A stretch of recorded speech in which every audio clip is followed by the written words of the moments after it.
Moving on, Egypt's parliament on Thursday overwhelmingly voted in favor of extending presidential term limits, allowing President Sisi to potentially continue leading the country until 2034 if re-elected.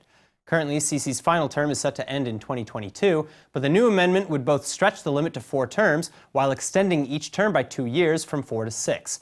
Then, in order to become official, the proposal only now needs to pass a second vote in the Assembly and a referendum in the summer. Joining me in the studio with more is founder and executive director of the Israel Institute for Strategic Studies, Dr. Martin Sherman. Dr. Sherman, thank you so much. Thank you for the invitation. All right, so how do you think this law, if it were passed, how would that affect internal Egyptian politics beyond the obvious? Because a lot of people are saying, he might become a dictator. Well, it's all a matter of alternatives. I think that Sisi, in many ways, has pulled Egypt back from the brink of theocratic tyranny when he overthrew the Muslim Brotherhood. He's still got a lot of challenges, of course, because the Muslim Brotherhood is down and not out. In many ways, they have the strange situation in the Middle East where what seems despotic in the Western world is actually not so much, or might be the least of all evils in the Middle East. If you look at Turkey, Turkey was severely criticized because of the interference of the army in politics there. But basically the army was the only factor there that was keeping Turkey a secular country with a vibrant and active civil society. Now, if you look at the alternatives in Egypt, if it's not Sisi, what will it be? It's not as if you're going to have a Scandinavian democracy there. Well, that's kind of my next question, because on the one hand, obviously, we could take the fear route and say the Muslim Brotherhood will come back and other terrorist regimes, which is certainly a possibility.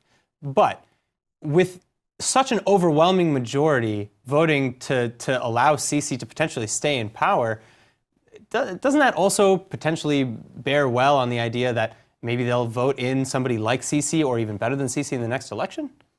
I don't know. I don't know who the options are, and if anyone comes in place of Sisi, it's not only of winning the vote and getting in; it's able to control the country.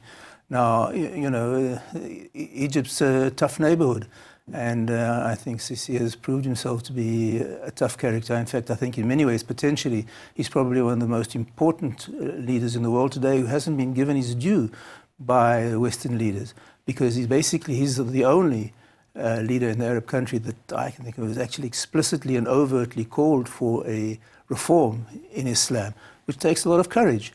Now, I think he should be receiving massive support rather than censure. Again, I go back to the Turkish example.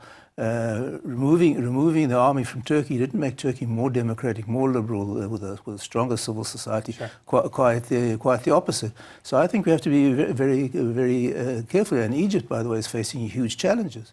The elephant in the room is, of course, Ethiopia, which is building a huge dam on the Blue Nile, and that could spell disaster for Egypt. And so, as things stand at the moment, I think Sisi staying in power is not necessarily the worst option. I see. And then kind of in terms of Israel-Egyptian relations, what kind of effect does this bear on that? Because, first of all, if Sisi wins, that's one thing. But if he doesn't win and this measure passes, and now you have somebody who's potentially, as you said, could be much worse than Sisi and also now has a longer term with more terms under the limit. That's true, but I think if the Muslim Brotherhood had managed to maintain power, I'm not quite sure that the written constitution would have guided their political actions in the future. I think basically it's a question of raw power. And as I said before, I think there are worse options for Israel than Sisi being in power. All right, well, Dr. Sherman, thank you so much, as always, for coming in and shedding light on this. Thank you.